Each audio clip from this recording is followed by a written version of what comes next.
Bom dia, meus amados irmãos, a graça e a paz do nosso bondoso Deus, o amor do nosso Senhor e Salvador Jesus Cristo esteja em cada um de nós hoje e sempre. Vamos ao estudo da nossa lição diária, dando continuidade aqui à lição de João capítulo 2, do milagre da transformação lá no casamento de Caná da Galileia. Ontem nós vimos, a pergunta 8, a surpresa, do mestre Sala quando experimentou o vinho e chamou o noivo, Dando continuidade a esse pensamento, hoje, quinta-feira, na pergunta 9, nos traz aqui o seguinte questionamento: com que espanto e alegria o mestre Sala abordou o noivo, o dono da festa, e disse: todos servem primeiro o melhor vinho, e depois que os convidados já beberam bastante, o vinho inferior é servido. Mas você guardou o melhor até agora. Que coisa linda, Para quem lê esse texto preso à letra morta, quem está preso à gramática não entende que esta fala aqui é uma fala de duplo sentido. O primeiro sentido é alguém que está servindo vinho numa festa e todo mundo está alegre, foi uma surpresa, algo que agradou a todo mundo. No sentido espiritual mais profundo, tem a ver com a missão do Messias, tem a ver com o plano da redenção, algo muito especial. Então o texto aqui, quando ele diz que o vinho que estava sendo servido até aquele momento era um vinho bom, Era um vinho bom. O vinho, ou seja, uma palavra inspirada pelo Espírito Santo, porque vinho ali é um tipo do Espírito Santo, assim como a água é a palavra, o conhecimento da palavra que liberta, mas o conhecimento da palavra com unção do Espírito Santo, que é o vinho, é muito melhor, Então a palavra inspirada até aquele momento, ou a palavra lida até aquele momento, com uma porção limitada do Espírito Santo é uma coisa. E a partir daquele momento as pessoas poderiam ler as Escrituras Sagradas e compreender as Escrituras Sagradas com a unção do Espírito Santo, Até Cristo vai dizer lá, olha, esse vinho aqui, simboliza o meu sangue, o sangue da nova aliança. E o que é a nova aliança? Isso está muito bem caracterizado na Bíblia, Que a nova aliança significa colocar a compreensão da lei de Deus, ou seja, da Torá, das Escrituras Sagradas no coração do homem. Está lá em Hebreus 8:10, Então o vinho é essa tipologia poderosa, a água que purifica é a palavra de Deus, o conhecimento da palavra de Deus. Mas o vinho é um conhecimento mais profundo da palavra de Deus, que simboliza o sangue. O sangue é aquilo que está por dentro do corpo. É diferente da carne, que você vê ela no exterior do homem. Você olha para um braço de alguém, você vê a carne dele. Olha para as pernas de alguém, vê a carne dele. Olha para a face de alguém, vê a carne ali exposta. Mas o sangue não, está por dentro. É algo profundo. E aí, quando o mestre Sala diz assim, olha, foi servido até agora o vinho, um bom vinho, mas esse aqui é superior, esse agora é o melhor. Em outras palavras, foi servido através de Moisés, de todos os profetas, uma palavra muito gostosa, que é o primeiro vinho. Mas o segundo vinho, que estava sendo servido agora com a presença de Cristo, Cristo veio à terra exatamente para isso, para servir o verdadeiro, uma palavra poderosíssima, uma palavra espiritual. É tanto que os sacerdotes haviam tanto se conformado com o velho vinho, que não tinham entendimento, ficaram apenas naquela palavra gramatical do Antigo Testamento, que não entendia nada que Cristo falava. Quando Cristo usava uma linguagem espiritual em parábola, eles não entendiam. Nicodemos foi uma vergonha quando Cristo falava com ele, um dos maiores professores, a Bíblia diz, o principal professor lá do Sinédrio. Não sabia o que Cristo estava falando, não entendia aquela linguagem espiritual profunda, Então, E o próprio Cristo vai dizer assim, olha, não se coloca vinho novo em vasilhas de odre ou vasilhas de couro velha, né? Vasilha de couro, vaso é o ser humano, vaso. Couro, o homem é feito de couro, é um vaso de couro. Por isso que ele usa o termo odre. Ele não usa talha de pedra, ele usa, não se coloca vinho novo em vasilhas de couro velha. Não se coloca a verdade que Cristo estava trazendo, né, dentro de religiosos presos a tradições velhas, ia destruir com eles, né? Da mesma forma que a tradição deles, né, o vinho velho não entraria nos odres novos, nos discípulos, nos apóstolos que Cristo estava ensinando essa verdade espiritual mais profunda. E quando o mestre Sala fala isso, tem muito desta verdade implícita nessa fala, né? Ele diz, todos servem primeiro o melhor vinho. Ora, mas tu guardou o melhor para cá, tu fizesse o contrário. Essa era a tradição dos homens. Em servir primeiro o melhor que ele tinha, mas Deus não.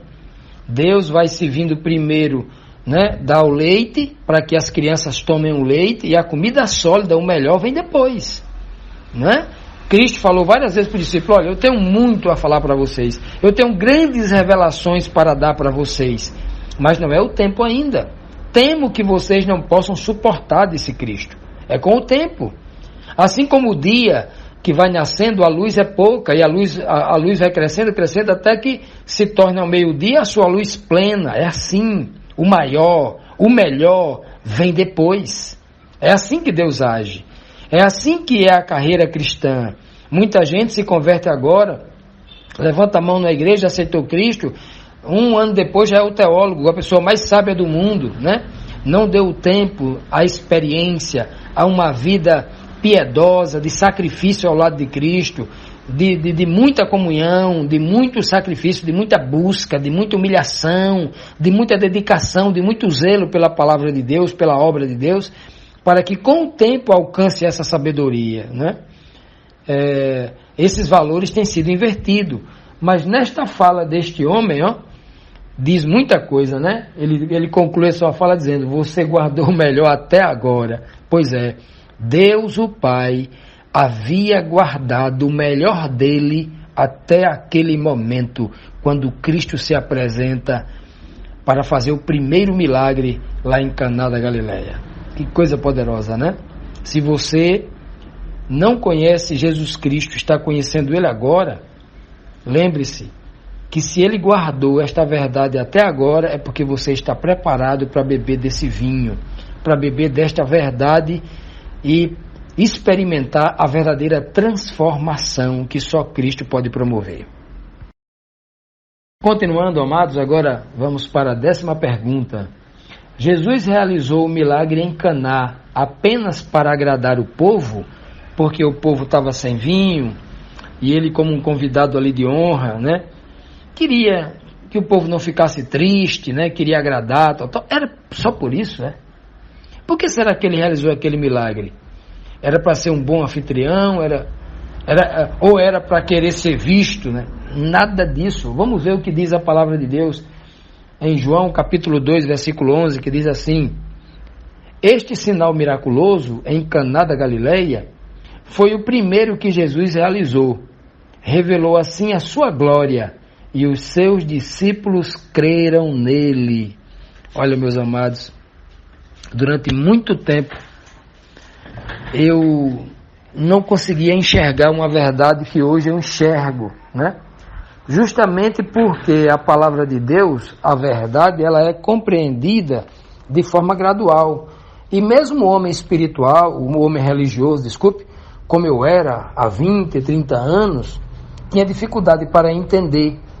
Porque muitas vezes o homem religioso, ele é meio orgulhoso, ele quer saber mais do que os outros. Mas quando o homem se humilha verdadeiramente, aí a palavra começa a fazer um fruto, a dar fruto através da vida dele, né? E aqui eu vejo, né?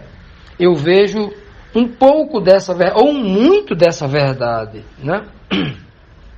Eu entendi com o passar do tempo que muitas das experiências que eu estava passando, pregando a outras pessoas, ensinando essas pessoas, batizando né, inúmeras pessoas, eu entendia que naquele momento que eu estava pregando, eu estava ensinando aquelas pessoas. Na verdade, muitos dos milagres que eu vi na minha vida, o Senhor estava ensinando a mim. A primeira pessoa que estava aprendendo ali era eu. Então Cristo, quando faz esse milagre aqui lá em Caná da Galileia, o texto diz aqui que muitos os seus discípulos creram nele. Então Cristo fez aquele milagre principalmente para sacudir a vida dos seus discípulos, para entender o seu chamado, para entender quem o enviou, para entender realmente a missão deles ao lado de Cristo.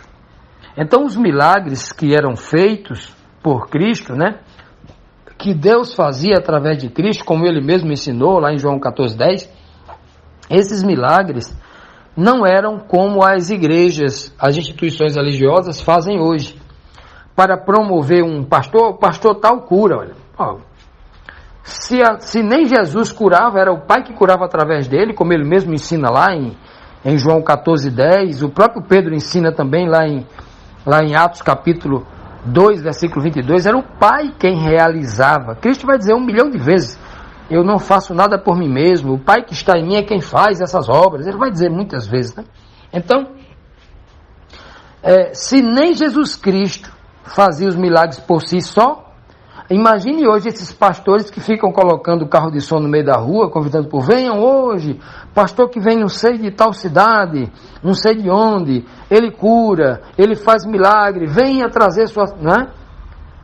Ficam divulgando isso. Não era como essas igrejas de hoje, que ficam exaltando o homem, né? As igrejas de hoje fazem isso, né? E fazem isso, obviamente, porque essas igrejas fazem esses milagres para, através dos supostos milagres, pseudos milagres, não tem nada de milagre, né? São truques, né? E prodígios de mentira, que é o que eles fazem muito, né? São apenas para explorar o povo, para tomar dinheiro do povo. O povo estão pagando pelo milagre, estão comprando o milagre. Dê a sua casa, dê o seu salário inteiro, que Deus vai que eu vou lhe curar, né? É assim que eles fazem, não tem nada a ver com Jesus Cristo. O que está aí é um engodo, o que está aí é uma religião que explora, que domina com rigor e dureza sobre aqueles que são seus escravos, que os servem com muita dificuldade, né? É diferente. Lá não, o milagre que Cristo fazia não era para tomar dinheiro de ninguém, não era para dominar, não, era para que os povos crescem. E as primeiras pessoas dentre os povos a crerem deveriam ser os seus discípulos, os primeiros, né? O próprio Cristo disse para os seus discípulos em determinada situação, ele diz assim, olha, se eles não virem milagres e prodígios, eles não crerão.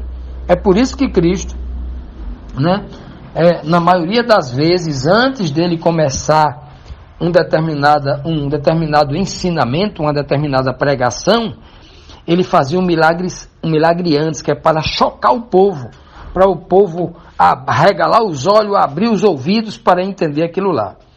Quando ele fazia o milagre antes, pregava depois. Quando ele pregava antes, fazia o milagre depois, mas sempre fazia o milagre, vinha para que as pessoas prestassem atenção no que ele disse, para que o Espírito de Deus pudesse fincar, colar, né, ligar, né, fazer aquele ensinamento, né, fazer morada no coração das pessoas. Esse era o grande objetivo, né? E daí vem a crença, crer. A Bíblia não diz em Romanos 10:17, né, que a fé vem pelo ouvir, ou seja, a fé, a crença, né, o dom de crer vem pelo ouvir, e ouvir a palavra de Deus. Ali em Cristo estava a verdadeira palavra original, a palavra viva de Deus, o seu Filho estava pregando ali para as pessoas. Hoje não é diferente, hoje é do mesmo jeito. Hoje, Cristo disse para cada um de nós que não conviveria com ele fazendo inúmeros milagres. Ele diz, bem-aventurados que não viram, os que não me viram, por exemplo, e crerão, né?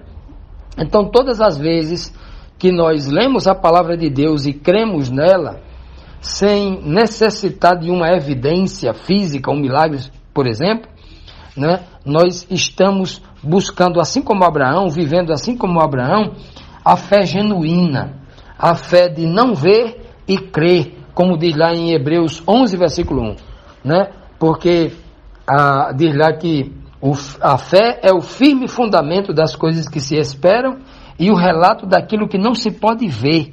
Então, a fé genuína é aquela que não cobra evidência, que não requer evidência. Mas ali, naquele princípio, os discípulos estavam começando uma caminhada cheio de suspeitas, o sistema religioso muito poderoso contra Cristo, que vinha de uma cidade humilde, era uma pessoa de família humilde, não vinha do meio deles, então era muito difícil. E aí Deus usa o seu Filho poderosamente para realizar grandes milagres. E não é o milagre apenas por milagre, porque cada milagre que Cristo faz, no próprio milagre tem uma mensagem implícita, poderosa, né? uma mensagem para a vida eterna. Que o Senhor nos dê esse espírito, para que a gente compreenda essas verdades, essas profundas verdades que edificam o homem verdadeiramente e opera nele a verdadeira transformação. O velho homem se torna uma nova criatura, assim como a água foi transformada em vinho.